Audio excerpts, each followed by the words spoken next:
followed when appropriate by the Reid 9 steps of interrogation, including confrontation, theme development, handling denials, overcoming objections, retaining the suspect's attention, handling the suspect's mood, alternative motives, the suspect's conversation, and finally, the confession. Peace technique. In contrast to the Reid technique, the peace technique, P-E-A-C-E, is non-accusatory and is based on either proving or disproving theories through interrogation of the subject. Peace stands for participation and planning, engage and explain, account, closure, evaluate. The peace method has been applied in the UK, Denmark, New Zealand, and a few other jurisdictions. It is typically straightforward and resembles a journalistic approach. It assumes that a guilty interviewee will gradually build up a series of false explanations, and the more he lies, the more he has to juggle in his mind. Eventually, an inconsistent detail will break down the entire fabrication.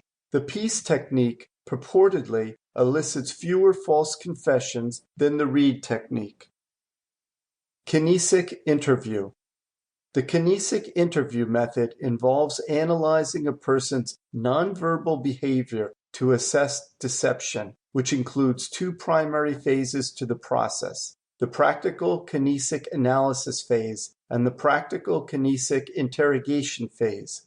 During the analysis phase, the interrogator uses several techniques to observe and analyze the subject's behavior to determine the subject's truthful and deceptive behaviors, or at least to determine those areas most sensitive to the subject and therefore in need of further attention through verbal inquiry.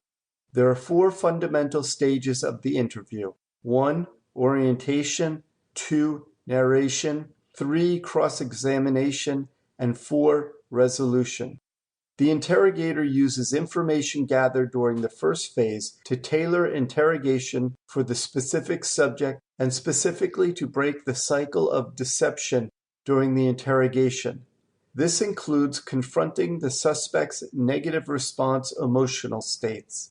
There are dozens of practical kinesic principles to guide interrogators in this process. The first and most important such principle is that no single kinesic behavior, verbal or nonverbal, proves a person is truthful or deceptive. Other principles include both general statements of human behavior, people are better able to control verbal than nonverbal kinesic signals, and statements specifically focused on interview or interrogation techniques. To attack a denial, the interrogator should review the real or circumstantial evidence with the subject every 3 to 5 minutes. Questioning techniques and approaches. Direct. This is the most basic and often the first technique used. Relevant questions about the crime are asked directly by the interrogator. Once the interviewee refuses to answer, avoids answering, or gets caught answering falsely, then the other questioning techniques are used. Repetitive.